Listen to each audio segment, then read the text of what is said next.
So బేసిక్గా నేను వాళ్ళ నుంచి ఆయన దగ్గరే నేర్చుకున్నానండి ఇండస్ట్రీకి వచ్చాక. So I been with him since 7 years. నేను ఏం తప్పు చేసినా, ఏం తప్పుగా రాసినా దగ్గరుండి కరెక్ట్ చేసేవాళ్ళు, దగ్గరుండి సినిమాని నేర్పించారు. So he made me learn how to be true and honest to the film.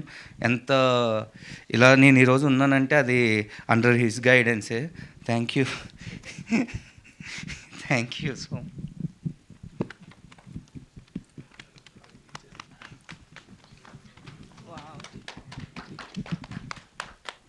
అయ్యో ఇవాళ మాటలు లేదా today no dialogue comments only okay sorry అంటే నేను యాక్చువల్లీ అంటే 7 years రోహిత్ గారితో ఉన్నప్పుడు చాలామంది అడిగారు, ఎందుకు వెంకీతో సినిమా నోన్ డైరెక్టర్కి ఇవ్వచ్చు కదా, తెలిసిన వాళ్ళకి ఇవ్వచ్చు కదా అని.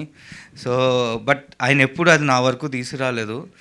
సో అంటే నన్ను నమ్మి, ఒక న్యూ కమ్మర్ని నమ్మి, ఇంత బడ్జెట్ సినిమా ఇచ్చి, ఒక కథను నమ్మి, అంటే ఇలాంటి కాంప్లికేటెడ్ కథను నమ్మి నువ్వు చేయగలుగుతావు అని నమ్మి నన్ను ఈ స్టేజ్లో నుంచోబెట్టారు.